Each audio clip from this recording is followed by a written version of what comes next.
Yo, yo, yo, Nothing's Normal Podcast. It's your host, Spanks, back at you with another episode, man. The legend. Shout out to his young boy, the legend I got sitting next to me. Let's get right into it, man.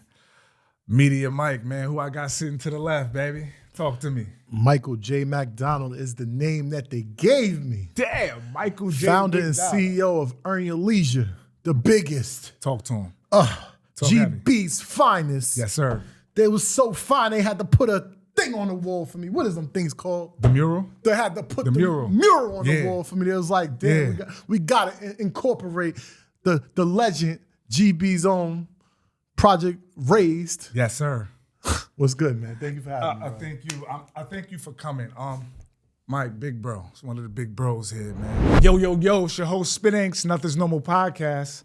And I'm here introducing Righteous Felon Craft Jerky, ladies and gentlemen. It's an all-natural jerky, beef jerky, excellent source of protein, good for you gym heads like myself, good post-workout meal or snack, I should say. They got some cool names, too. Shout out to the Righteous Felon. You know, I know a lot of felons. I'm a felon myself, so this really hit different. My favorite would be the Teriyaki Balboa. If you know me, those are obvious reasons. My boss got the boxing gloves. We got the Maryland Monroe. Now, for those who've been to Maryland, you know what they're known for, good old crab seasoning. So we got the Maryland Monroe. And finally, I'm going to give y'all one more, the Soul Survivor. The Soul Survivor, Korean barbecue inspired. Tastes like rib tips. You won't know the difference. If you want to give these snacks a try, you head over to their website at righteousfelon.com. Type in promo code POLY15 for a discount on this excellent, healthy, delicious snack. Over here at Nothing's Normal, before we get into your story, you got a fantastic and fascinating story, especially coming from our community. Let's get right into it. Money Mike, where you from, baby? I'm from Greenburgh, New York, the projects, public housing. Right. Greenburgh Housing Authority. I was raised in 4 siblings. I had 5 kids, and my mother was single parent. Mm-hmm. Father was absent. Right. Probably seen him maybe 5 or 6 times my whole entire life. Really? Yeah, it was crazy. Okay. Now that I have a son, a kid, shout out to Legend, I'm like, yo, how does any parent not want to be with their kid? Mm. Like, I couldn't even imagine me not wanting to be with my kid. Right. But yeah, so grew up in it was a small town, but we got a big effect. Like we known from a lot of places around because we got some great people that came out of Greenburgh. Sure. But one thing about Greenburgh is it's very family oriented. Like we're a real tight, close knit family.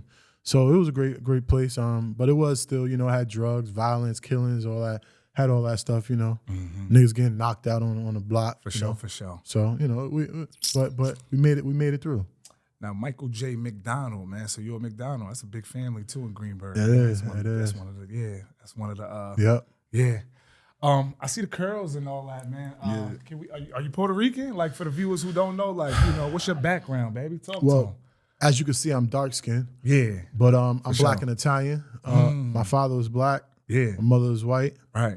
My mother was white. My Italian. My father was black. Right. But as you can see, I'm dark skinned. Yeah. So and we was the only light skinned dudes in the project. So we got picked on. Mm-hmm. Mayo, backboard, T-shirt.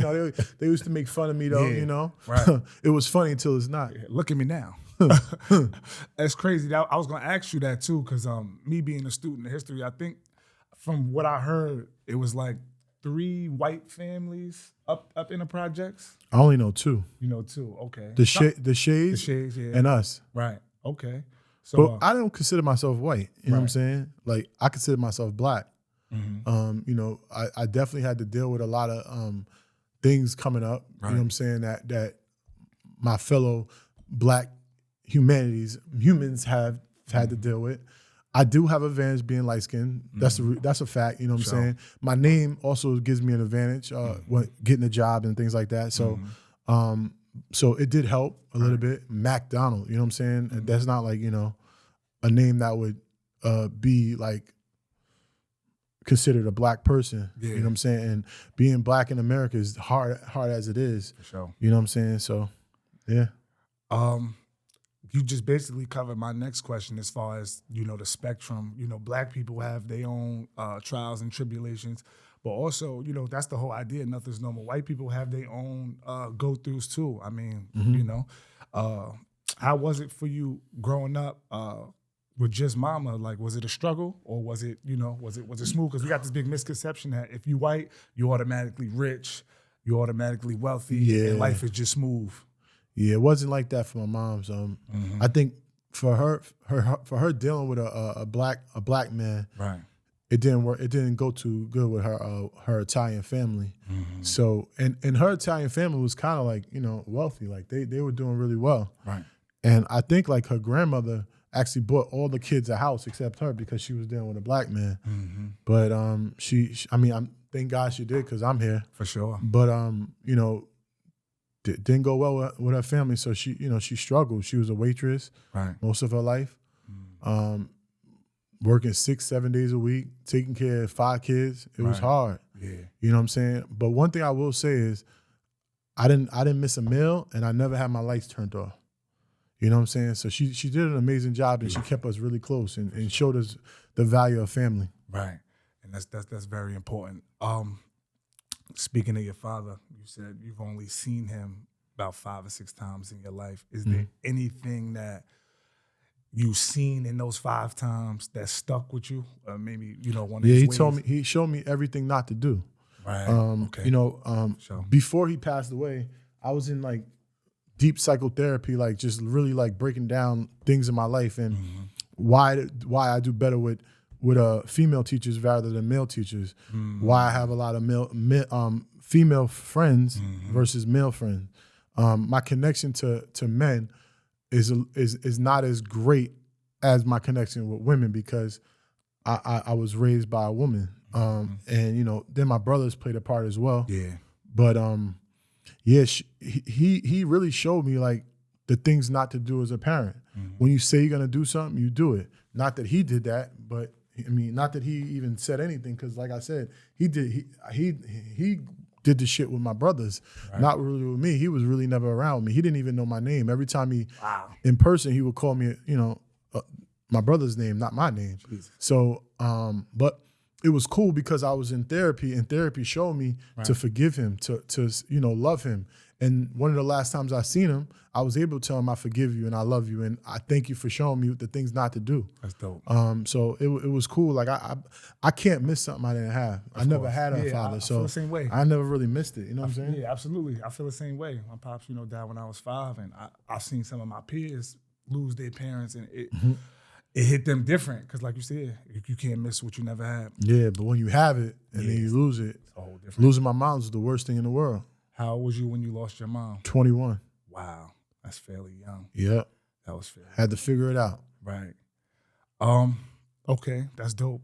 Let's pivot into growing up in Greenburgh as far as school. How was that process like for you? And what was your thing growing up before you became this expert at media and management and entertainment and just If you know me as a kid, I used to always run around with a dirty face and dirty shirts and all, because I would eat. I would get into everything. That's why they call me Mikey. Give it to Mikey. Mikey likes it and all that shit. So, but I mean, it was cool. Education-wise, it was probably the worst experience because, 1, I hated school. Yeah. But 2, I was put into special education early on, like in 2nd grade. Right. So I would like we said earlier, being black in America is hard already. Of course. Now, when you're getting educated with the tools that are so far behind, how can you succeed?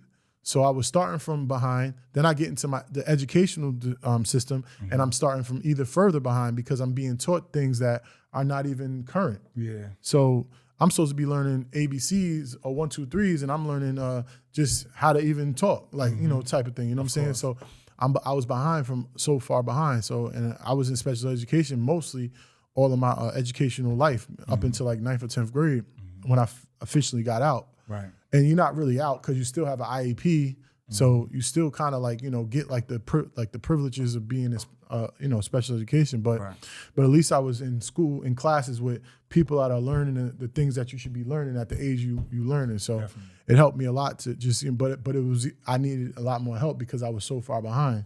So they had to catch me up, and then I had to learn. So, it was cool though, because it worked out for me. You can tell that I was misdiagnosed because of my success and what I've been able to accomplish at the amount of time I accomplished. I mean, and then who really could be the judge of that? I mean, the people who do the labeling, sometimes they might not even understand, this side of, we use this word culture, but this side of life, so how could, somebody who can't relate to you diagnose you as having, a learning disability or something like that? Because like I said, you are a media master.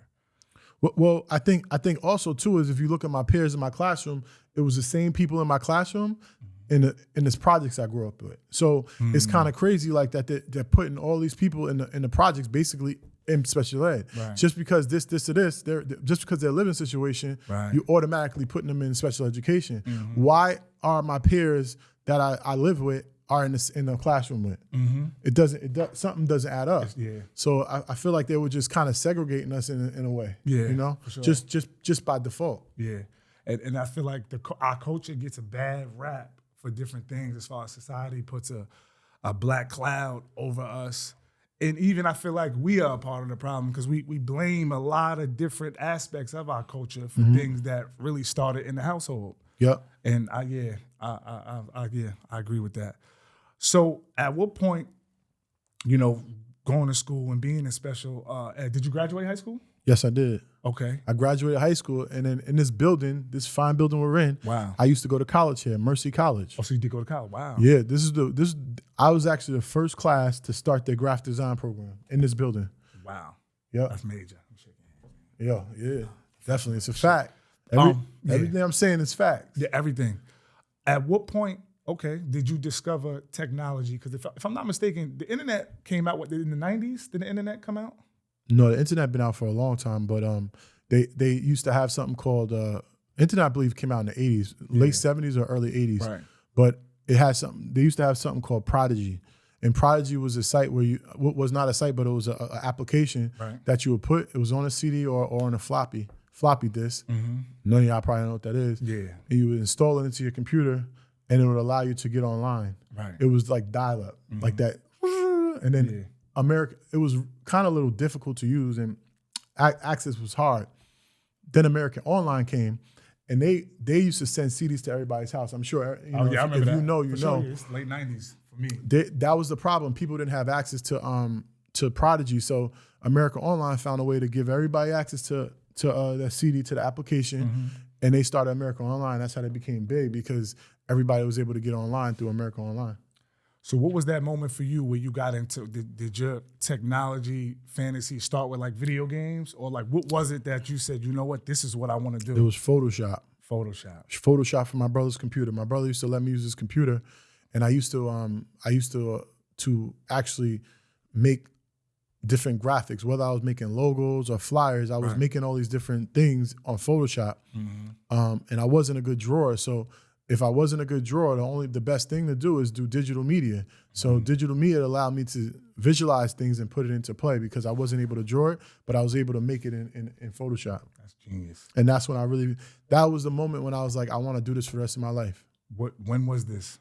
Like 14 years old. 14 years old, wow. Yeah. You already had it mapped out, what you wanted to do. Now, I mean, obviously, we from Greenburgh. Most of our first jobs was at the center. Not mine. Not yours? Okay, where did you?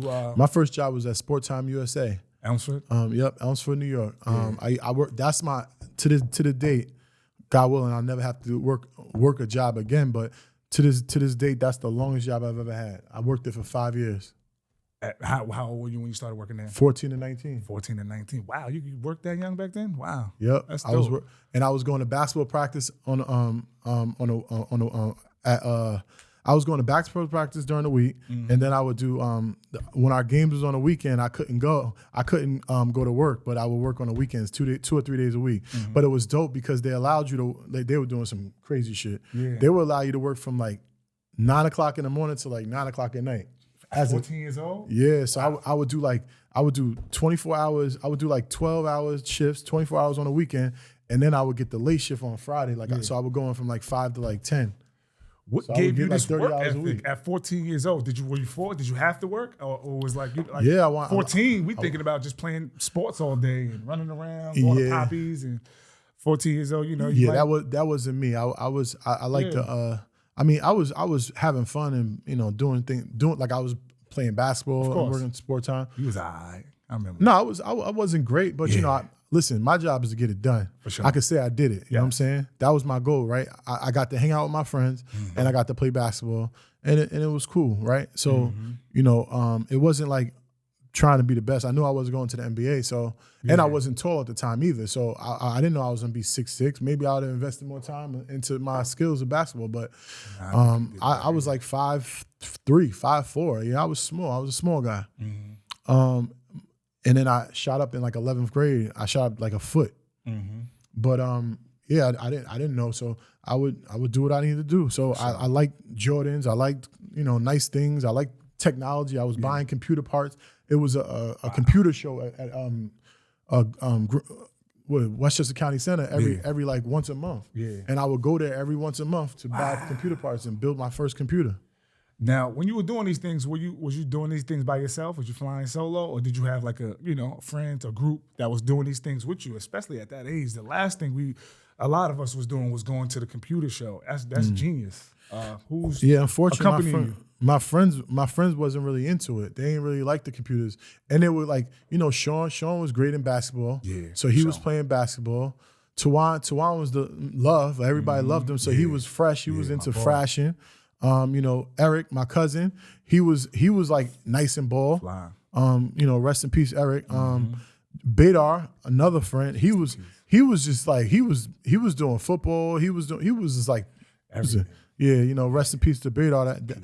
And like that was my like clique, you know what I'm saying? And then the other Jamal, he was a getting money dude, but he was getting money a little different. It looked a little different for him. A lot of bit different for sure. And he was also a ladies' man at the time, so he was doing, not that he isn't now, but he was doing his thing. So they all had different interests, and then Tiffany was doing her thing, like she was but nobody was really into like computers except me. You know what I'm saying? I wasn't into video games. I felt like me playing video games, I'm spending that time, I could be doing something else. It's not productive. You know what I'm saying? And I wasn't good at it. So I just said I was good at computers. For having that, I'm just fascinated with that mindset at that age. That's you don't see that too much, especially back in them times. Maybe more so now. You got kids making it's easy. Millions of dollars. You got a phone in. My son is 10 months, 11 months old. He got an iPad in his hand. Yeah. You're pressing buttons, unlocking it and stuff. Yeah. So sports time. At what point did you say, you know what, I'm gonna make this my full-time profession? What business venture did you go in that took you from working a 9 to 5? Because it sounded like to me, just from hearing your story and knowing you didn't really have nobody to lean on. You didn't really have nobody that was gonna take care of you.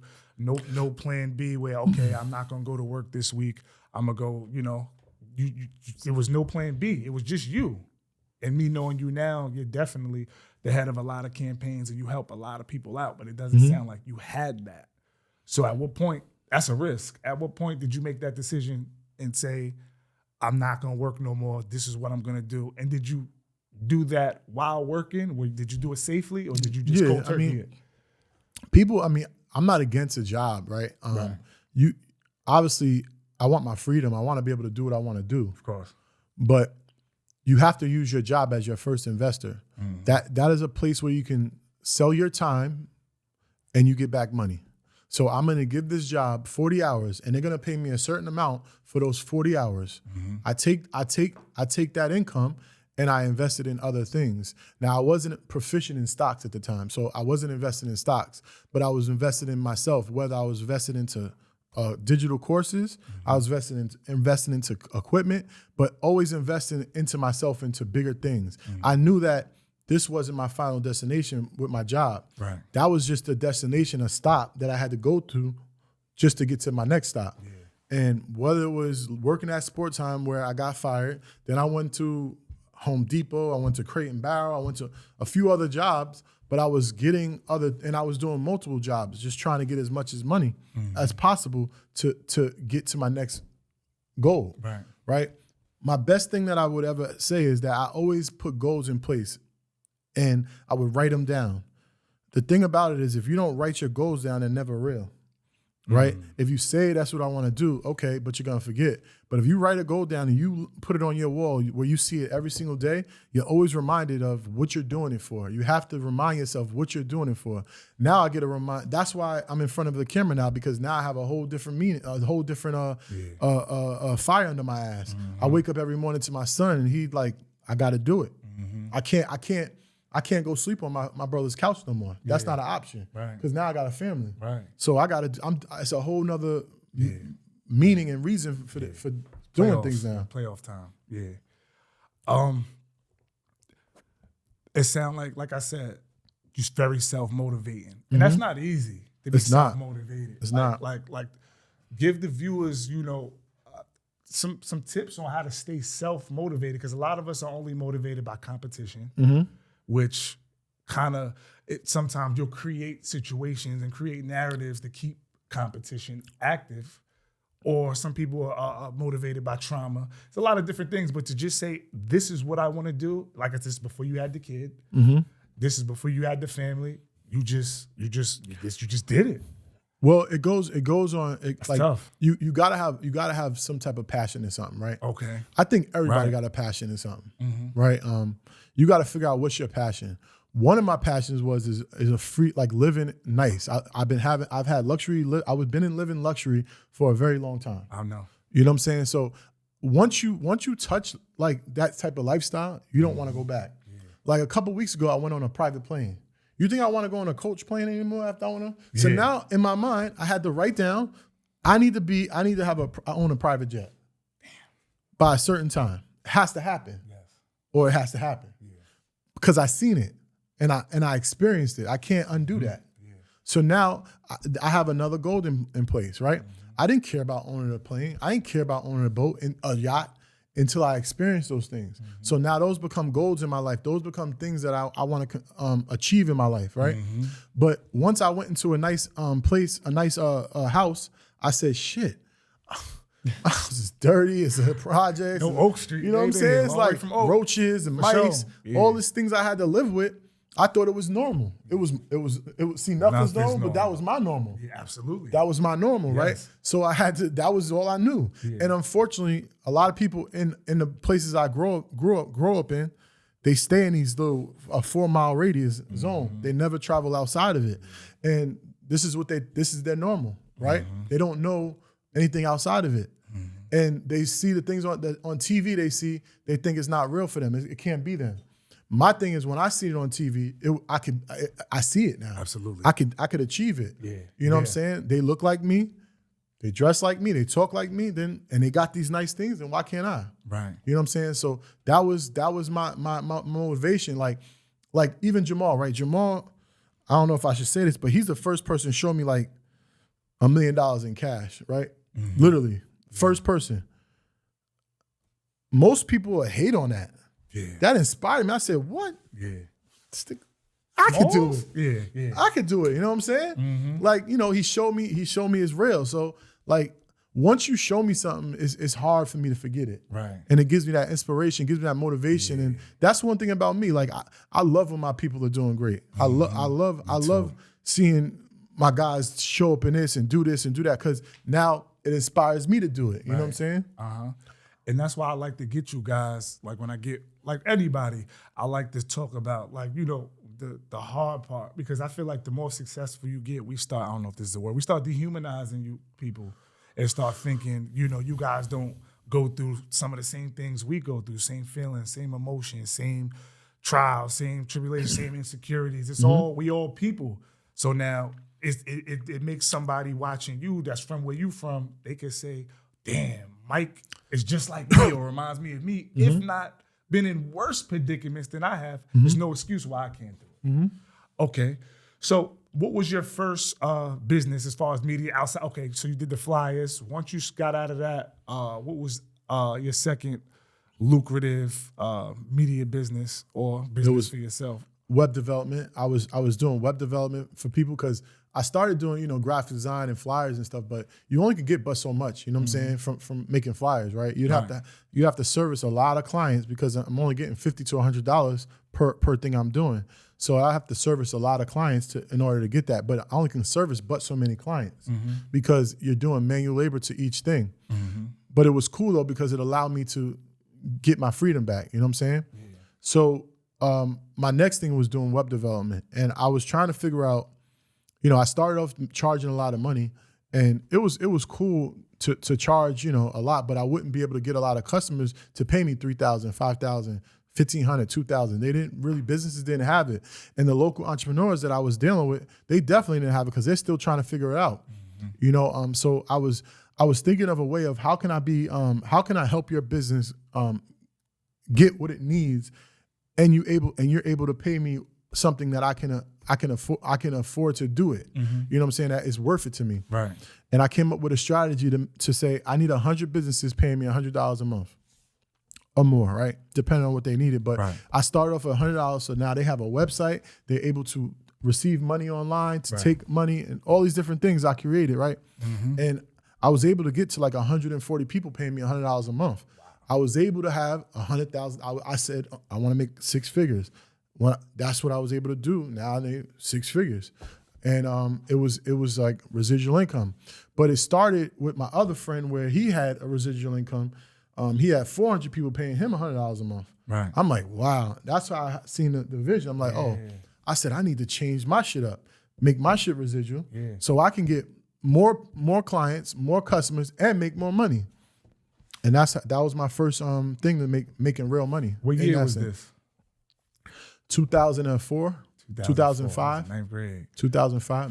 You was in 9th grade? Yeah. And okay, so how did you go about marketing that, especially in them days when the internet's not too much social media? I don't remember social media. It was just really like AIM. That was like instant messenger and stuff like that. Smeedy's Go Next. How would you even finding clients? Craigslist? Like, what was that process? Like business cards? Definitely Craigslist too. But the first clientele I focused on was the clientele I was already doing flyers and stuff for. Like I was doing flyers for local promoters. I was doing flyers for like the cleaners. I was doing flyers for all these different type of businesses, but they didn't have websites because, it wasn't known to have a website. But what if I told you, what if I showed you value? What if I went to you and I said, what if you could have a website, right? And they could pay you online. So now if a cleaner's business, say, right? What if I was telling you like, you can set up a membership, right? Where they can bring such amount pounds of clothes a month and they'll pay you a certain amount of money, right? Would that be a value to you if you can have a client where you don't have to worry about they coming in or not? Now you have a membership service. They're paying you, say, $50 a month. They can bring 50 pounds of clothes in, and you got them whether they bring their clothes in or not. You got $50 a month coming to them. Does that interest you? Wow. They're like, and that's what I would do. And that's just to hear you speak. That you just really society. You can't let society dictate your pace. Like you said, the school system would have wrote you off. I'm listening to you now, and you sound like a professor with a PhD. And at the end of the day, back in 2004, I remember them days. Like the block was flooded with mostly sanitation workers. I remember I used to see you, the George Langhorns, everybody getting off work with their reflective vests on, and you'll pull up and. Nobody had no fucking clue like what I did, right? That you was doing this. It's like, that's crazy, what the hell? man. Like, I'm almost mad because I'm like, damn, if you would have been saying these things back then, I might not even work for the town of Greenburgh. Because like I said, that was the goal coming up. Get one of them town jobs. It's unfortunate that people would say like, that was your ceiling. Like getting a town job, because just think though, all the people that had a town job, they had houses, they had, they were making really great money. Yeah, for sure. So that was our ceiling. Yeah. And that's unfortunate that they're saying this is our ceiling, that we make 100, we get to, cause you make like 70, you started off like $80,000 a year. That's good money, right? That ain't bad money, but that shouldn't be our ceiling. You made that month. Like you mean? A day. Nigga. Yeah, that was cool. Yeah, listen, and that was back then. But real talk though. Like you can't really look at it. Like you have to look above that. You have to have no ceiling. You know what I'm saying? Like it's no ceiling for me. $1 billion ain't even a ceiling. I want $1 trillion. You know what I'm saying? Like, but I got to start one place, take one step at a time. Don't try to like look so far ahead because you'll get discouraged and you won't get it. You won't even get right here. But I take one step at a time. Like I wanted to make $1 million in a month. I make $1 million in a month. I want to make $10 million in a month. Then I make $10 million. You know, it just you slowly progress. And that's what I've been able to do. You know, now I made my goal to like that private jet, man, that was crazy. Yeah. I didn't even have to go through security or nothing. I just drove up to the plane, bro. Yo, I drove up to I drove into the airport. It got on the plane. Drove up it was to an Uber or something. Drove up to the plane and walked up the plane. I'm like, Troy, yo, we don't have to go through no security. What are you doing? Like, this is crazy. Bring a bazooka on that jet. Yeah, bro. I was like, this is how I have to travel. Yeah. But see, then I found a hack, and I put Troy and Rashad and ASO onto this the other day. You pay $300, and they come pick you up in front of the airport in a Porsche, and they take you to the plane. What the man? Listen, man. Shit is crazy. I was a hack. Hey, man. It's time to go. Yo, go time. I was like, I can't afford the private right now. Yeah.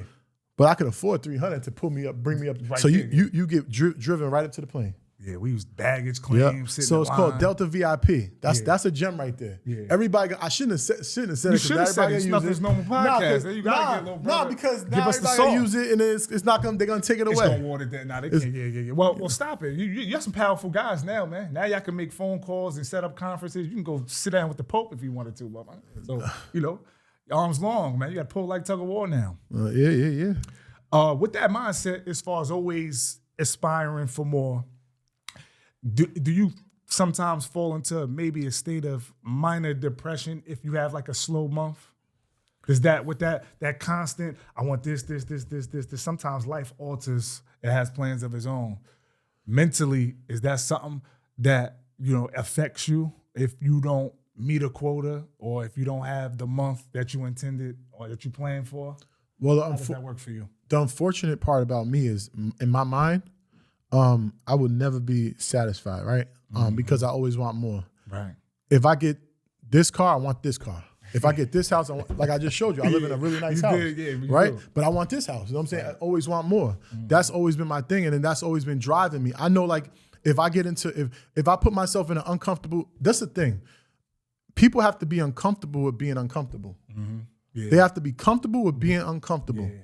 Like, I am uncomfortable being in front of the camera, but I had to be comfortable with being uncomfortable in front of the camera. Yeah. In order to grow, you have to do things that are out of your norm. You got to do things that you are not used to, right? That you're not comfortable with. Right. You can't grow if you don't break a barrier. Yeah. Like, I'm breaking and burying myself. Like, this is new to me. This is a journey that's taken. You know what I'm saying? It's crazy, right? So I see it. Like, so once I'm in an uncomfortable thing, I go harder. I say this is uncomfortable. I gotta get to a comfortable place. Not gonna break so me. if I get to a place where I'm stretching myself thin, that puts my back on the wall, and I just drive so much different. Like, I drive harder. I go, like, right now my vision's like, people be talking shit and all that shit. Like, I didn't even know, like, people were saying certain things about certain things that I was a part of. I didn't even know, because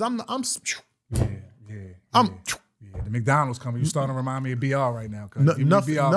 Nothing is taking me off this vision. That's why when Tyler Perry said it at the Invest Fest 2 years ago, I was like, shit. Right. That be me. Like, yo, it's true though. When you got a vision to get to like here, right, and other things are stopping you, and you got to take your time off to deal with that, it's taken away from you getting here. Right. You can't focus on other things if you want to get here. Yeah. You got to just lock into here, and you keep going. Right. That's it. So that's a champion mindset, a legendary mindset. That we've seen athletes, that mindset of just drive. The worst conditions make a champion. And like I said, I'm a boxing fanatic, so I watch all of like the. Who's your favorite boxer?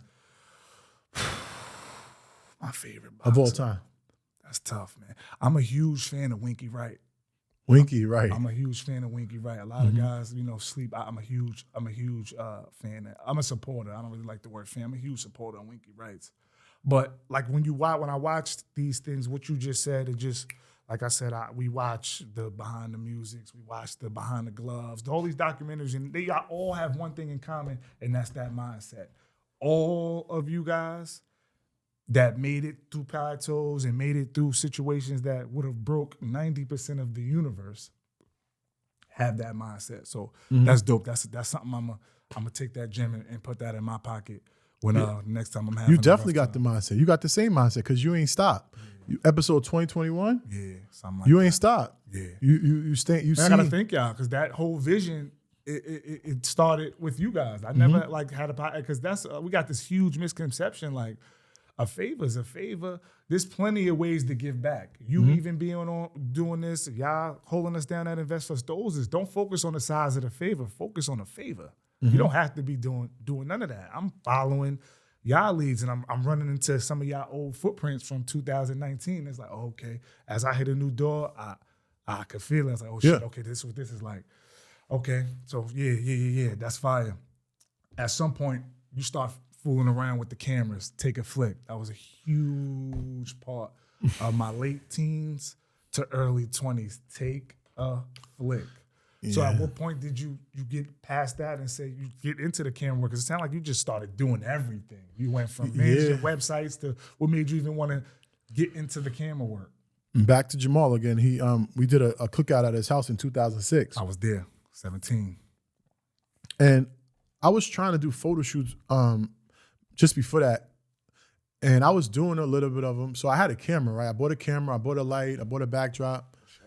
And I was just taking pictures and stuff, right? But I wasn't really doing it like heavy. I was just doing it like, I had a couple girls that I would know that wanted to take pictures. So I would take pictures. So I had a camera. He had this cookout and I brought my camera. I said, we'll see what it is. Right. And it was called soulfly.net at the time. I create businesses around everything. Like, so I created a place where you can go, soulfly.net. Right. I had cards. I was giving cards out to everybody at the cookout, and they would go and get their picture on soulfly.net. Wow. So I was like, I tried it, you know what I'm saying? And I didn't even know about like Talking New York or none of this stuff. I tried it and it was dope. It was a hit. Everybody loved the pictures. It was cool. I was like, I could do this. I said, let me see if there's any sites online that do this, like, so I can get some money from this. Cause I didn't really know how to monetize it. So I found Talking New York. I hit him up on Craigslist. That's another way to market. Craigslist was, and he hit me up, connected. I started taking pictures in a club. And I learned the whole entire business. Again, your first employer, your employer is your first investor. You got to take finance. You got to take monetary advice from it. You got to take educational advice and just experience. All these different things you got to take from your employer. There's a lot of business things you can learn in your business, right? They are operated, right? And they're making money to operate. How do they make money? How do they monetize what they're doing in your business, right? How do they promote in their business, right? There's certain aspects in your business, in every single business, that you need to learn because that you might take one or two things from that business and put it into your own business. Right. And that's what I was able to do. I was able to learn the nightlife photography business, and I took it into my business and brought it to Westchester and started Take a Flick. That was nice. Take a Flick, good era. How long did you were you operating with Take a Flick? Was that? I probably was doing it for 3 years. Actually, I was doing it for 3 years. The partner who invested into that idea was Jamal. Too. Like, damn, I'm talking about Jamal, man. Shout out to Jamal, man. Yo, he getting a lot of love in this episode. This is good because, these is names the average consumer might not hear about that played a part in planting the seeds so to a lot of this shit. It was like 3 years. It wasn't a crazy success because I was still managing so many things. And that's the problem too, is like you have to learn how to say no in business. Yeah. And you have to learn how to not make your plate full. Yeah, close some of them tabs. You can't keep the tabs open. You got to take one. You master one thing. You master or complete one thing, and then you go to the next. Right. When you start eating a little bit of food on this plate, eating a little bit of food on this plate, now you end up having 10 plates, and none of them get eaten. So you have to just eat one plate first, and then go to the next plate. Yeah. But like, look at Earn Your Leisure. Right. We mastered the Earn Your Leisure plate, right? And now look how many more different plates and businesses we have off of it. Because and it all grows. It technically grows from Rashad's Instagram. That's technically the first plate of Earn Your Leisure. When Rashad got to like 40, 50,000 followers, how much easier it was gonna be to promote something. Yeah. Much easier. We sure. didn't really start at zero. Yeah. We started with Rashad's 50,000 followers. We took those followers, implemented it into Earn Your Leisure, and then Earn Your Leisure grew exponentially faster because we already had an audience. Yo, it's your host Spanks of the Nothing's Normal podcast, and today I'm introducing the world's first THC seltzer water, ladies and gentlemen. This right here, this serves the purpose of you can get high, sip around the kids. You don't got to worry about nobody being in your business, nobody sniffing you out. Y'all be trying to hide it with the cologne and all that, this over stinking. This also serves as a good breath refresher. I know me, when I smoke, I got to drink something. So now you kill two birds with one stone here, ladies and gentlemen. My personal favorite, I like this mango joint. You know, I'm from the tropics. I'm a tropical brother. And listen, I'm 200 pounds plus. I could chug down some beer. One of these, I'm fried, died, laid to the side, ladies and gentlemen. So don't forget, over here, Nothing's Normal, we are under the Polymath Network. So, of course, you get a discount by using promo code POLY20.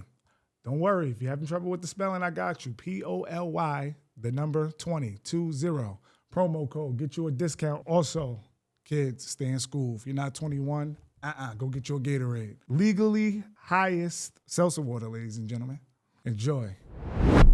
Before we get all the way into Earn Your Leisure, talk about the importance of a team, because what's unique about Earn Your Leisure, as far as it's the main faces, including Smalls. You guys each brought something to the table already. Like you each had your own individual goals and then combined talents. It's more like a super team of guys who just knew each other for 20 years. You got you outside, you've always been media savvy, technology savvy. You got Smalls is coming with a lot of popularity. Some chicken. You got Troy. He's very well spoken, articulate. He's good with people. He's a good people person. People like to talk to him, so he's good for that. Then you got Shotty, who just always had it in his mind, like, okay, I want to do this financial advisory thing and take it to the next level and be a superstar at it. So talk to the people about the importance of having a team like that where everybody's already got their foot to the pedal in another lane, and then we just meet at the rest stop and we. I mean, it's the same. Important. It's the same thing, like the saying that goes, you can go far by yourself, but you can go even further with a team, right? And we've been fortunate to grow our team internally with our friends and our family, and it's easy to trust people when you hire within, like your group, right. Your core. And we was able to, my brothers, right? It was easy to put them on, right? Because I put them on with the things they were doing already for somebody else, right? So why not Bam's doing logistics? Why not he handle the logistics for Earn Your Leisure? Definitely. Rich is doing editing and video editing, graphics and all that. Why go outside that? Just hire him, right? Beautiful. That's amazing. Yeah, like AB, genius. AB was very, very well intelligent, very organized, and his work ethic was out of this world. Unmatched. Right? So why, and he was around Troy for a big part of his life. Yeah. Right? So he was kind of mentored by someone that was our cloth. It was cut from the same, so he was cut from the same cloth. For sure. So why not put him in a place where he can learn and grow within the company? Absolutely. Now he's probably the biggest CEO in the game, COO in the game, right? I believe so. So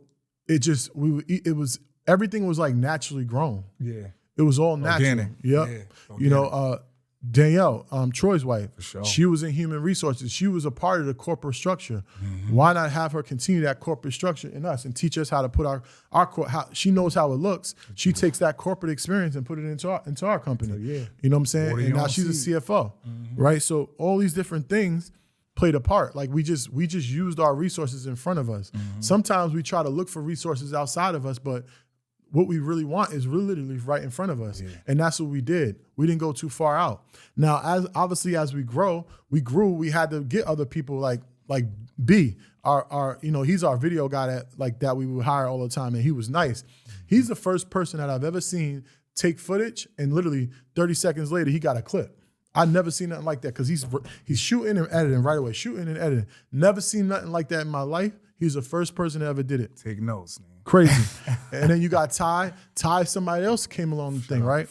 So it was just like we started to grow. We want to get to this level, but you need this. Your team is gonna, the face is gonna get. It's gonna be more faces. Things are gonna change. So that was what we were able to do. Like, and you're only as good as your team. And our team is real core, and it just grew and it grew and grew, and it's still growing. Yeah. Now that's great. That's honestly, that's great. That's as great as you could. Your business partners can also sit down at your Thanksgiving table. Mm-hmm. You know, that's amazing. Often, what I'm starting to see is business is business, and you know the saying is, sometimes it could get sticky doing business with those that's close to you because now you can't always. The pull-up process becomes different because there's emotion involved. Anytime you add emotion in business, you know, you might alter the business model because of how you feel. And we're dealing with our loved ones, we're dealing with love. So do you find it tricky sometimes doing business with your family? No, because you said it right. Business is business. And you got to understand this. Yeah, we friends. Yeah, we family, but it's business. It's a bigger picture than this personal. Like no one, like I made a post. No one gives a fuck about your problems, right? And that's some real shit. Like I had to go to Market Mondays, right? I'm on a plane, and my fiance texted me. My son has 105-degree fever. I'm not gonna say no one cares about it, but no one really gives a fuck about my problems. I still had to go to Market Mondays and make sure I fulfill my obligations to Market Mondays, right? Meanwhile, my son's at home at 105-degree fever and he got lips is purple and shit. I'm like bugging the fuck out. So it's like at the end of the day, it's business, right? My personal life is my personal life, but I'm a professional and I perform in a professional atmosphere. So I can't really let anything outside of that affect my business. Because this business is providing for my son to be able to go to the doctor. Yes. It's providing a house for my son. It's providing food for my son. So I had to put my fiance's there. She had to make sure he was good, and I got to make sure my side is good. We all have parts to play. Yes. Earn your leisure. My part was in the back, providing media services and marketing services and doing what I needed to do. That was my part. My part wasn't to be a celebrity, to be in front and be in this and be in that. That's the problem sometimes. People get that fucked up where they think that, you know, oh, he's big, da-da-da. Like, you know, oh, I want to be big. Nah, bro. That's not how it works. Everybody has a part. The part, and that part was Rashad and Troy had to be the biggest in the financial media space. And that was it. And when you see their face, you see my face. I don't have to be there. When you see them, you see me. Because I'm a product of that product, right? Or that brand, right? I'm in that DNA. That Earn Your Leisure is in my DNA. So, but people get that mixed up where they want to be the big guy. Nah, that's not how we work. We knew everything how it had to be and how it had to work, and that's how it had to work. That's important that you're saying that. And I'm glad somebody of your caliber and stature is saying that because, you know, when you're dealing with a team. If you just compare it to basketball, when the center starts worrying about how many assists the point guard got, and the point guard starts worrying about how many rebounds the center got, and then the power forward is worried about it, that's when things I feel like just get so tricky. And like I said, the public is gonna always have a narrative. You can't prove everybody wrong. You can't prove everybody right. You just gotta focus on what is. Fuck what everybody else think. So I'm glad you said that. Yeah, you can't micromanage. Yeah, you know, once you micromanage, you only can grow. But so big you are. Yeah. Like even me, right? Starting my own brand. It was my time, right? I waited 4.5 years before I waited 4 years before I even thought about starting my own brand, right? But as I felt like what's that word when I'm staying in one place? I felt stagnant. I felt like I wasn't growing. I felt like I needed more. I needed something to be stimulate me, right? I achieved all these beautiful, nice things and stuff like that, but I wasn't growing in terms of myself, right? So I needed to do something outside of myself to feel like I'm growing, feel like I need more. So with my son being born and giving me that ambition to want more, right? I said, you know what? I gotta do more. Yeah. And I said, you know what, let me start making videos. I started making videos. Now I'm booked in places to speak. I'm getting paid to speak now. You know what I'm saying? I'm mentoring mentees and stuff and coaching them and showing them how to help them grow their business and get to the next level. 100%. All because I started speaking, started coming in front, right? Now I can help more people. Now I can, like I was saying to another person, right? I have 5,000 followers, right? 6,000 followers. I post my Earn Your Leisure clips, right? They might get 400 or 500 views. Yeah. Now I got 40-something thousand followers. I see it. I post a clip, it's getting 40,000 views. Yeah. You know what I'm saying? It's a difference. You're dictating your own pace. So now that my brand is growing, it's also helping Earn Your Leisure grow even more. Yeah. You know what I'm saying? Exposure, it's more exposure. Yeah. So you can't like take away like the fact that your brand, you always need a personal brand, because with your personal brand, it'll help other things grow. The personal brand of Rashad helped Earn Your Leisure grow. You know what I'm saying? The blueprint was there. We laying this blueprint out for you. It's like, if you don't follow it, it's like you see it's successful. You at least you know you get this blueprint, it's gonna be successful if you do it right. Right. You touched on your fiance. Talk about, because like I said, I've seen you guys touch on, you know, this word balance. And there's a big misconception with balance as far as like, and to me, the only form of balance is understanding. Like you just broke it down. I'm a provider. This is how I provide. Your son has 105 fever. She's handling it. That's the balance right there, that understanding that. Is my it? Fiance. Is it balance? Yeah, it is. I feel like it is, because at the end of the day, if you're not where you at, you're not growing your brand. You're not adding to the campaign that has you. You was already living so this may not apply to you as much because you was already living a certain type of lifestyle pre-EYL. But now that you guys created EYL, Earn Your Leisure, the lifestyle I definitely maximized. You've definitely upped it. Yeah. So now there's things that need to be done.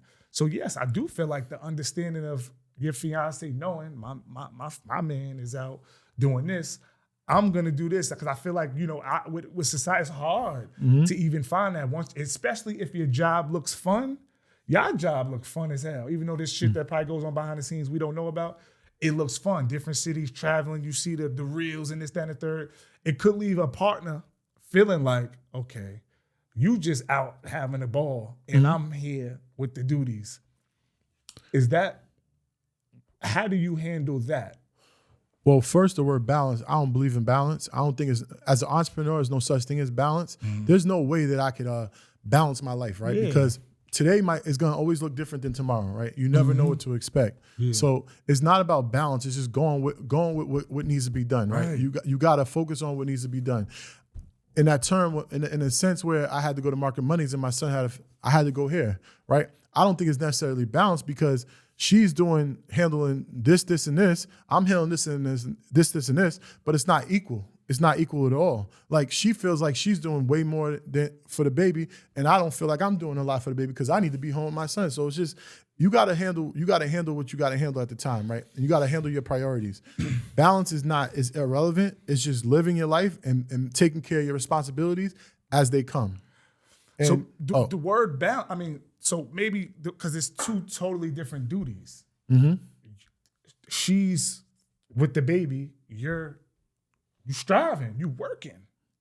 You work. So it's not the same. It's not even the same. It's not balance. Yeah. There's no balance. Right. You know what I'm saying? Yeah. So that's where the understanding piece. Y'all understand the job that needs to be done. Well, in her case, she's a celebrity in her own right? Because she has students around the world, so she understands she understands our vision. Yeah. She knows what our vision looks like. She knows what the vision could do, and she knows how it's changing my life and changing her life and changing all the other people's lives that we're affecting, right? So she already bought into the vision before she even met me, because she already knows what it looks like. You know what I'm saying? She's building a school in Africa. Wow. She knows what it looks like. You know what I'm saying? Her vision is just as big as ours.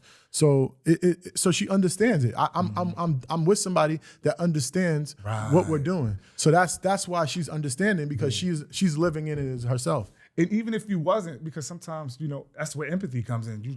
Sometimes you might not have to even go through something to be able to understand it, but it is better if you are. So let's talk about marriage in this industry. This industry, I don't feel like There's no such thing as relationship friendly because you have everything is, we have control of our own actions. But talk about how it is. How do you, some of the key ingredients to having a successful marriage, living the lives that both, because you said she does her thing too, living, what do you, what are some key things that, you guys do to maintain a healthy marriage? Respect, protecting each other's boundaries and respecting the boundaries, communication. There's gonna be times where, you gotta communicate with each other.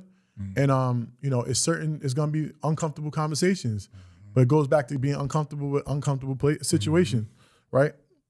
And then talking about things and going to therapy, couples therapy, individual therapy, all those different things play a part, and learning how to coexist. Right. You have to be yourself, but you also have to learn how to be yourself with that person. Yeah. And they have to accept the flaws that you are not going to change. Compromise, right? So many different things play a part, but you have to buy into the vision. What is marriage to you? What does marriage mean to you? What's your definition of marriage? Personally, it's just a piece of paper. I think that too. If you look in the Bible, and it says what marriage is, I think I'm already married. Yeah. The paper came because it's a government play, it's a tax play. Of course. So technically, I got down on one knee. I proposed to my woman. I gave her a signal of my love. I put it on her finger, and now we're married. Technically, I'm not a proficient in the Bible, but I think that's what the Bible says. Somebody could correct me, let me know. But this marriage licensing thing didn't play a part until this time. So it's not really like, so technically I'm married. I live with my fiance. We have a baby. We do things together. We have fun together. We cry together. We love together. Wife, man. Yeah. Is it not? Like, you know what I'm saying? It is. Yeah, definitely. I just want to, everybody's definition is different. Yeah. We got this big, marriage, one of the things I feel like, I've never been married, so I'm speaking from outside the car. But have you been engaged? Never been engaged. When you get engaged? See, like I said, with me, marriage for me is like I said, I feel like it's a piece of paper. So I don't think right now is the time, like, for marriage, especially with the way the world, people need to be led. We in a society where nobody sees anything for what it is. We have to hear it. So it's ain't really the time that what's going on with entertainment and stuff, and how men and women, because it's not one side, is acting. I don't know. That's not something that I'm even too much looking forward to, really, to keep it 100, just because of what's going on. And my traumas are things I've seen married people do. So until I get over that, I don't know, but you never know. I'm not somebody that plans for these type of things too. Whatever happens, I'm not against it. But I feel like one part that we don't focus on is the for worse part. When they say for better or for worse, it's easy to maintain a relationship when everything is going great. The for worse part is where it starts getting tricky. And that's the for worse part is what that has me hesitant about marriage. Because, man, once people start feeling like they've been wrong, this really love. This is the line, man. All it takes is a little bit of emotion for it to go to this color to that color. Yep, that's scary. So I just feel like marriage needs to focus on the for worse. That's when we need to do the most work, when shit is not great. So I don't know. But so that's dope, man. Mike, man, you about to be a married man, man. I'm proud of you, man. Hopefully, man. I'm trying to make it happen. Yeah. Trying. So, Earn Your Leisure. The biggest. The greatest. At what moment what happened that even formed? How did Earn Your Leisure form? Like I said, Rashad was building his brand, and like, as he built his brand, people started asking he want more information, because he was posting some really good content that no one ever posted the way he posted. So how he posted it was so digestible that people were starting to understand, like breaking down deals and stuff like that. So when the people seen all this, they started asking like for a podcast. Like, you don't have a podcast? Like, I want to hear more. I want to hear more. Whatever. So you keep hearing something, you start to listen. And then he was like, yo, what's a podcast? Like, let's start. I want to do a podcast. All right, let's do it. Is Troy up? Troy says, yeah, let's do it. Troy's down. That's, the brothers. He's doing. For sure. We're going to do whatever. Let's go. And that's how really Earn Your Leisure performed. I mean, the name Earn Your Leisure Troy came up with it, you know what I'm saying? And Rashad didn't like it. Nah. But it was trying to come up with a name and it just wasn't working. And it's like sometimes the answer's right in front of you. Remember, focus on the resources that are in front of you. Yeah. You had a hashtag that you're already using. Trust your campaign. Why not use it? Mm-hmm. It's catchy. No one has it. We can trademark it. Everything's available. Mm-hmm. Why not use it? And it happened to be like the best name. Everything worked out. We made a lot of the right choices in the beginning from the start. Mm-hmm. And once we started, it just caught wind. It was crazy. Talk about funding, because that's in funding and sponsorship as far as starting a brand, because that's something that, is what hinders a lot of people from flying the nest or taking that leap. Or were you guys self-funded? Because like I said, one thing about y'all, none of y'all ever just been flat broke niggas. Y'all niggas always not even kinda. Y'all always did different shit. And I was blessed at a younger age, fucking with Tails, him bringing me to the table pre-EYL, seeing that I knew off the rip, it was different. So funding, how did you go about that process of funding? It goes back to using the resources in front of you. Mm-hmm. Our cameras was our phone. It's right in front of me. We use it every day. It's a great camera. Mm-hmm. Our sound guy, it was a dude. I'm so mad that I don't remember his name. He's a cool dude too. But a neighborhood friend. Mm-hmm. He was doing our audio. In the beginning, we used the resources that are in front of us, and then we kept growing. Mm-hmm. Then we started making money. Every dollar we would get, we would just put it back into the business. Yeah. Put it back into the business. Mm-hmm. Make $1 here, put it back in the business. Yeah. And eventually, that pot gets bigger, and we're able to buy mics. We're able to buy lights. We're able to buy cameras. Mm-hmm. And we just used the resources that was in front of us. And if we had to fund a trip to go to an event, or we had to fund a place to rent, we would fund what we had to fund. And little by little, we were able to get more and more and more, and then then we get there. It's Earn Your Leisure. What was that guess? As we start to wrap it up, I want to hit about 4 more points. Who was the guest? Who did you guys come in cahoots with? Where it was like, it's on now. That first moment. I think one of our first guests that was kind of dope was Al Harrington. Yeah, I like him. Because that was like our first like celebrity, I want to say. Yeah. He was a dope dude, man. Mad cool, man. He's so down to earth. But he's an NBA player. He had an office, Viola. Mm-hmm. Like, so he has a marijuana company. Yeah. That was like one of our first things. And like, it's crazy because when we met him, we actually was almost about to, and we still haven't got this interview yet. It's crazy. But we was actually had an opportunity to interview Mr. Biggs. Is that his name? Biggs, no Biggs. Yeah. Okay. From Rockefeller. Oh, Biggs. So so it was like crazy because we interviewed him in LA. We in LA. We ran into Biggs' brother. Biggs' brother was like, yeah, yo, I rock with y'all. I have y'all dope. And now we're about to interview Biggs' brother. I think Troy had to go home. He had to go home, so we really couldn't do it. But that was the moment where I was like, I think that was the moment that I was like, we was on to something, because we got like celebrities now, meaning like NBA players, and you know what I'm saying, and it just kept hitting. And then Rashad was very good at networking, right? Like he knew how to use the people that was close to him to get him attached to the people that he needed to be attached to. So he was really good at that. Like whether it was going through Instagram or calling a friend, like he was never afraid to go up to nobody and shoot for it. Like even when the dude from Houston, what's the dude's name? You just said dude from Houston. The number one guy in Houston. We talking about sports? No, the street. Jay Prince. Jay Prince. Yeah. Like we in a club. This guy's walks outside the club. He's going like this with a wine glass. You know what I'm saying? And he got everybody around him. Yeah.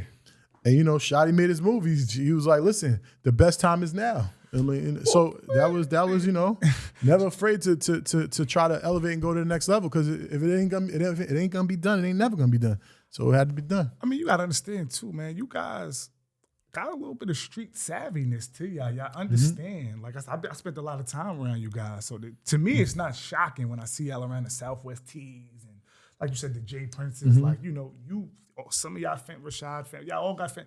It's like I ain't gonna say too much, but it's very, very, if you know how to maneuver in those type of situations, guys would be shocked, like, how are these guys not running into any issues? Are they paying a tax fee? What's going on to where they going in these places in these with these guys with some serious past and turning them into, I text Troy and Rashad the day when they were on Bloomberg in the morning. That was major.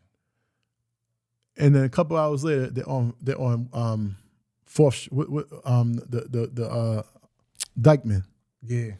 I'm like, yo, any major corporation would die for that type of effect. It's our culture. That like you hit differently when we on Bloomberg in the morning, and then we on Dykeman a few hours later. Basketball game. How dynamic is that? Yeah, that's amazing. There's nobody in this world that ever did that in history of life. Yeah, no, never. We're on Bloomberg, bro. Yeah. We're on CSNBC in the morning. Yeah. Then we go into Dykeman. Yeah. The same cast that was here going here. Kingpins. Y'all rubbing shoulders with the Bloombergs and Mayors, and then from there to the Kingpins. That's. Do you know how many corporations would love to have that attachment to the community? Yeah, they can't do it. It's y'all came in on hoodies on. Y'all came in with EYL hoodies on. Like, listen, and we still got them on. Yeah, we ain't take them off. Yeah, it might change a little bit sometimes, but we still. That's another thing with people too. They start making money, and they stop doing the things that got them to making money. Mm-hmm. Whatever you're doing to get money, you need to continue to do it. Right now, you got the money. You got to continue to do what you was doing that got you to getting the money. Yeah. Unfortunately, people forget about that. They stop doing the things that got them to the place they got to. And the people is what made us.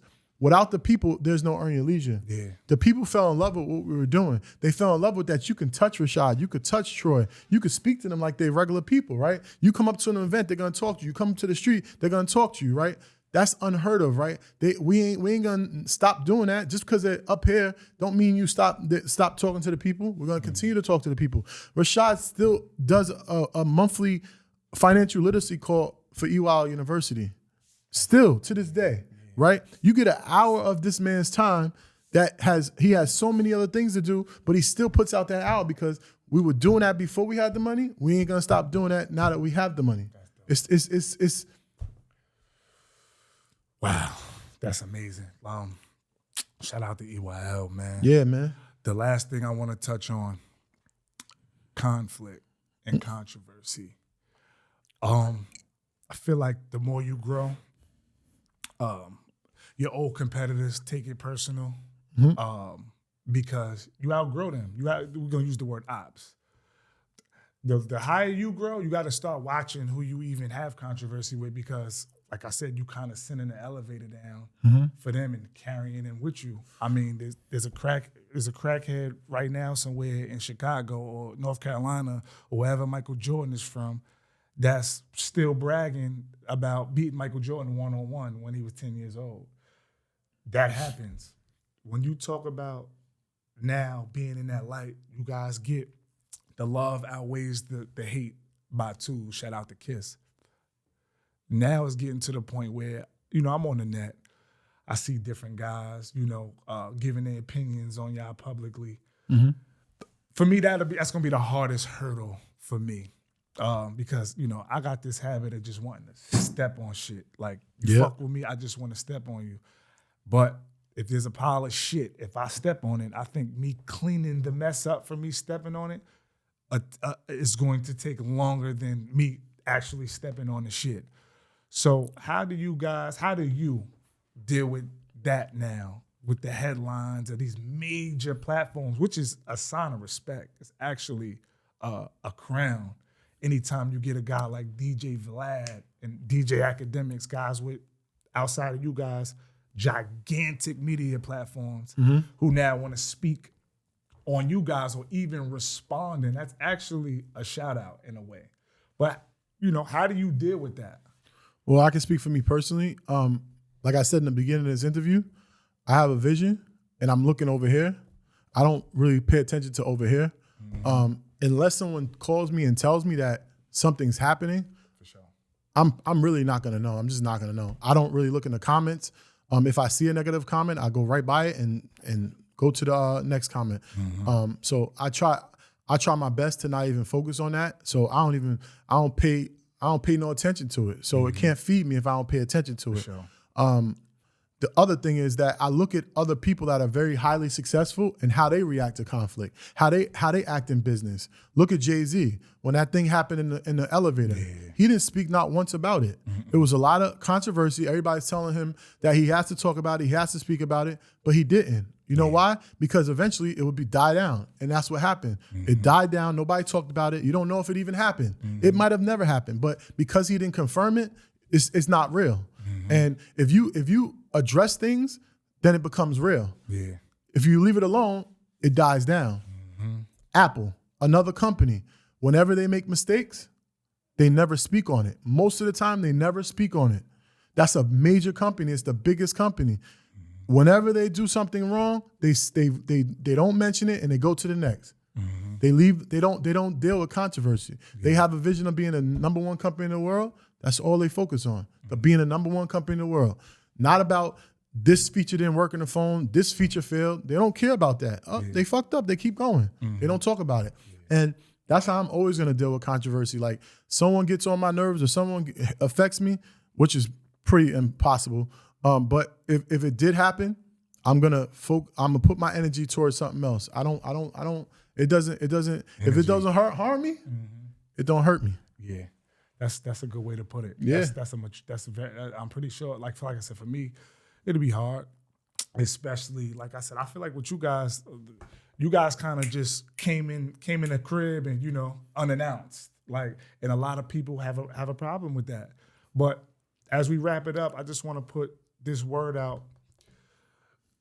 I've seen some of the InvestFest feedback. We had a fabulous time at InvestFest. I've never even I've been to 1 million concerts. I've never been to anything like that. And, there's a big, the ticket price, the ticket. Look, listen here, man. For one, there's this one guy. And our culture, where we be at, where you from and where I was always at, pocket watching is a sin. That's not what we do in our culture. It's not in our culture to say, why are y'all paying this for this and not this for that? That's like some of the most lowest shit you could do as a hustler. That's embarrassing. That's one. Two, at the end of the day, InvestFest to me was an opportunity to be around high grade people. You compare, if you talk about weed, you got top shelf.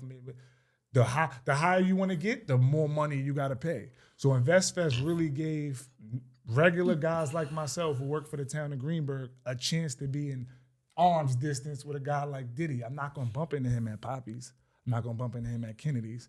So we got to understand that. On top of edutainment, that's a form of entertainment on top of education.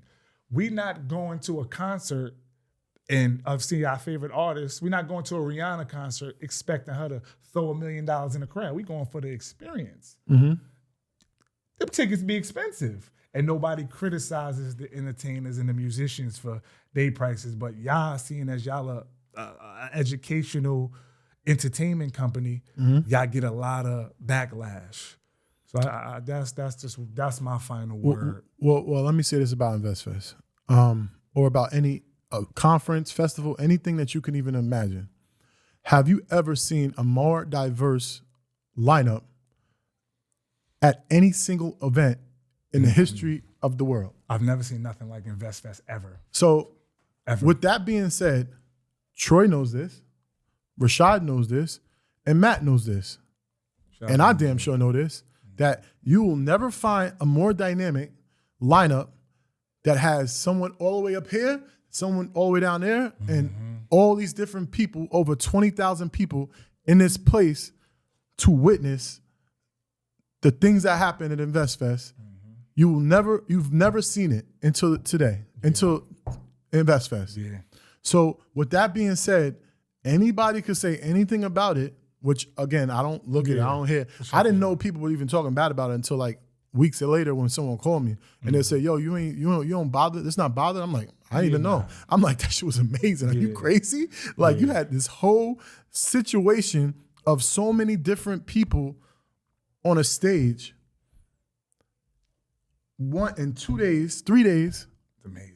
You like, if someone doesn't like it, I mean, you're not gonna please everybody. Yeah. But if you didn't like it, it's unfortunate you didn't get your money's worth if you felt like that. Mm-hmm. But that's on you because you didn't apply the information, you didn't apply the networking abilities, you didn't apply the resources, you didn't do your due diligence to make sure that you got your money's worth because we put up an event on that allowed you to not only get your money's worth, but also impact your life where you can multiply your life in terms of finances, in terms of relationships, in terms of information, education. So the fact that you can say, anybody can say that event wasn't a success, that says a lot about that person. Yeah. And it's unfortunate that your mind is this small. And I'm gonna do this. I'm gonna do this for you. I'm gonna pray for you because I'm gonna add that in my prayer tonight. That I pray for people that put themselves in a situation where they can really benefit their life, and they don't take that ability to benefit their life. They want to look at all the negative things about the situation and not focus on the positive. I'm gonna pray for you that you can change your mindset and you can look at the positive things in life and not focus on the negative things in life. For sure. Yeah, that was very well said because it's crazy. Like I said, when you just like, if people could do it, they would do it. I see what, if you could, you would. If you could get somebody to buy one ticket for whatever the price was, you would. So, a lot of it be hate. I boost the whole economy of Atlanta. Yeah. The hotels go up, the clubs, everything we rises. Need a piece of all that. That's amazing. We need a piece of all that. Yo. I don't know, like, if anybody is talking bad about Earn Your Leisure, I don't know if anybody is, but if anybody is talking bad about our movement, if they had an opportunity to get on Earn Your Leisure, I bet they would. Yeah. It's a lot so is it real? Yeah, no. What they're saying, is it real? People hate what they can't be a part of. So it real technically doesn't affect us because it's not real. Like I said, if it ain't real, I don't see it. Yeah. If you're not harming me, my family, or my friends, it don't matter. Yeah. You know what I'm saying? So, and if anybody believes the things that people say, that's on them too. It's the four agreements. Rule number 2. Someone says something bad about you, it's more about them and not you. Yeah. So you gotta like focus on positive energy. What you put out is what you get. Yeah. So if you put that negative energy, you should know this, right? You put the negative energy out. I'm the man. You know what I'm saying? Listen, yeah. Like you asking for it. So with that being said, stay positive. Keep on keeping on, man. Stay positive. Last question, man. Yeah, because I seen the motherfucker say, yes, finally, somebody of stature finally came. I said, damn. Niggas said, yes, somebody finally came out. I'm like, damn, it's fucked up. I had to ask myself, am I even ready for this? Our culture's fucked type up, of weirdo shit. Our culture's fucked up. I ain't gonna lie. We put so much good into this world, and people could really, like, this culture's fucked up, bro. Yeah. It's fucked up. Yeah. I mean, our mindset got to change eventually, right? Yeah. Does it? But I mean, it's like, man, if you want to better your life, bro. Yeah. I mean, you gotta make a change, and we have to, if we want to grow as a culture, as a community, as Black people, if we want to grow, we gotta change. We already know what we've been doing ain't working as a whole. So now we got to do it differently. We don't need to hate on each other. You see a lot of other different races and the different cultures out there. They don't hate on each other. They work together and they grow. Look what 3 kids from Greenburgh, New York, look what they were able to build by working together. You know what I'm saying? Yeah. Like, that just shows the power of just working together. Yeah. No management. That's like the people who we learning on the fly. Y'all don't have no big homie for real. So the reality is that we are living proofs of, if you can work together, it can change the world. We are literally changing the world. I went to London, it was 3,000 people outside. I went to Nigeria, it was like 1,000, 1,500 people out there. I went to Toronto, we sold out 2 shows. Fuck is they talking about? If you just knew, if you realized, if you work together, we are unstoppable. That's why the system's designed for us not to work together, because they know we are physically have an advantage. Yeah. And mentally, we think differently. We've been through so much. Yeah. We've been born into trauma. Yeah, we were born into trauma. Born black, born in the And the fact that we were here today, testimony. Stop it. Let me preach. Yeah, cause it's sad. Yeah, man. Final question, man. Any plans as far as Westchester? As far as having events here, and because I mean, my opinion on that, it could go a lot of different ways. A lot of times, you got to go where you're welcomed, and you know what they say. The hate usually comes from home first because people, you know, we have experience here, negative experiences. Some people have a right not to like us. We give people reasons not to like us. At the same time, you'll go somewhere else and you get that love. Whereas you might not get it from home, so you got to go where you're welcome. Do you guys plan on doing anything Westchester based? Well, let me just tap on this, right? It's like this, right? People that know Rashad and Troy, right? The unfortunate thing is hard to see them as Troy and Rashad of Earn Your Leisure, the biggest in the world, right? Yeah. Because you know them as Troy and Rashad. But you have to take it amongst yourself to step outside and see what we've been able to accomplish and see their level of celebrity, that they're not just Troy and Rashad anymore, right? So if you call them and they don't pick up your phone, you got to understand that they're dealing with so many other things that they might miss the call. They might not be able to respond at that time. But and it goes to show you that you have to understand that things are just bigger. It just gets bigger and bigger, and it's bigger than you, right? This mission that we on is bigger than us. So I mean, I don't know. It's like you gotta be understanding. Like, so we come to Westchester. I'm open to doing anything in Westchester. Whatever they want to do in Westchester, I'm open to it. Like, I love where I come from. If the opportunity presents itself for us to put something on in Westchester, of course we're gonna do it. Why wouldn't we do it, right? It's our hometown. It's just the opportunities that just been given to us have been in other places at the moment. But we're not closed off to working in Westchester. If the opportunity comes, we'll do it. Yo, Nothing's Normal podcast as we wrap it up, man. Shout out to EYL. Shout out to Troy, Rashad, Abdullah, Bam, Rich. Shout out our cousin name down there. Pierre? Nah, that's Pierre. Come on, I'll never forget his name. I knew Pierre. He was this big. Pierre. Shout out. Y'all family. He was down there doing the merch too with Bam. Smitty? No, not Smitty. Shout out to Smitty. He got family, man, from Mount Vernon. The light-skinned bald head guy. Shout out to him. Doing merch with us? He was doing the merch. He was doing the clubs with Smitty too. He's related to y'all.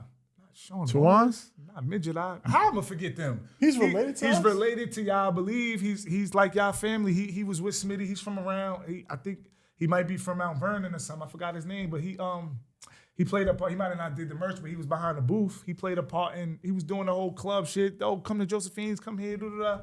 Oh yeah. Yeah. Well, sorry, bud. You got a bald head? Yeah. Oh yeah. Well, shout out to him. Yeah. Shout out to Danielle. Shout out to everybody, man. Shout out to Jess. Shout out to the whole campaign. I don't want to miss nobody. And keep killing, man. Keep inspiring. And yeah, I love y'all, man. Thank you, bro. Appreciate you, bro. Appreciate you. Hope you enjoyed it. I enjoyed it. Signing out. I loved it. This was a good session, man. Lego. Legally highest. Grab one of these THC seltzer waters. Y'all know my motto, man. You don't need no Bev. This is the Bev. This is actually, I would call this a top shelf Bev. You know, this. It looked like Arizona, but it's not Arizona, man. So yeah, go get up with them. We under the Polymath Network. What's the code? Poly20. Yeah, find them at legallyhighest.com. Yeah.